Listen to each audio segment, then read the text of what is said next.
सीता का हरण करते समय आपने धर्म और अधर्म की बात नहीं सोची। मंदोदरी भाभी और विभीषण की नीति और धर्मयुक्त बात नहीं सुनी। केवल अपनी काम वासना की पूर्ति का बहाना ढूंढा है आपने। इसी का यह फल है जो आज सारे लंकावासी भोग रहे हैं। सुपर्णखा मेरी भी तो बहन थी। आज मुझे जिस प्रकार उठाया है, उस दिन यह हीन कार्य करने से पहले मुझे जगाते तो मैं आपको बताता कि एक प्रतिशोध कैसे लिया जाता है। तीनों लोकों का विजेता रावण, जिसके आगे शस्त्रहीन, सिरहीन और मानहीन होकर रह गया, उस पर भी आपने इस बात का ध्यान नहीं दिया कि वास्तव में श्री राम कौन है। शत्रु को श्री लगाकर संबोधित मत करो। महाराज, आंखें बंद कर लेने से सूर्य का प्रकाश लोप नहीं हो जाता। जो तीनों लोकों के स्वामी हैं, सभी श्रीमान नारायण हैं। उन्हें श्री राम ही कहना पड़ेगा।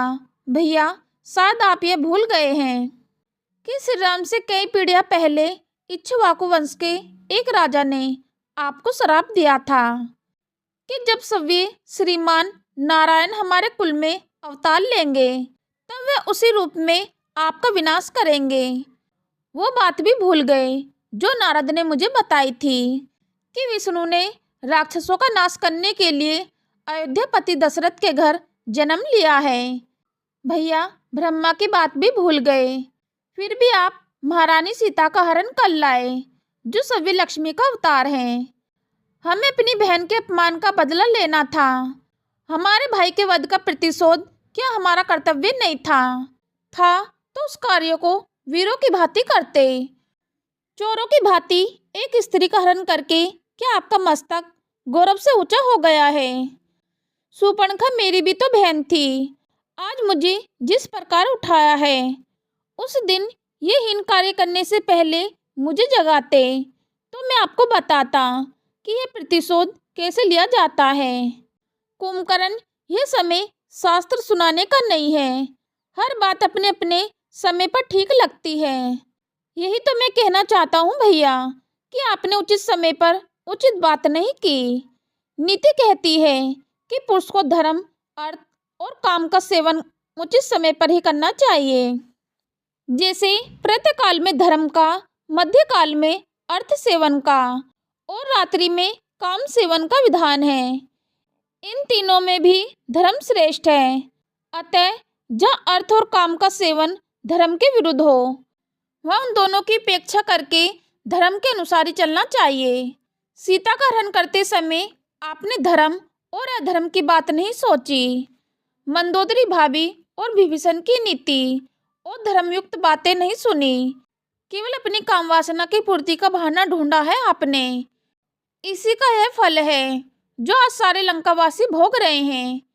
एक गुरु या आचार्य की भांति हमें उपदेश सुना रहा है, तो जाओ तो फिर से सो जाओ।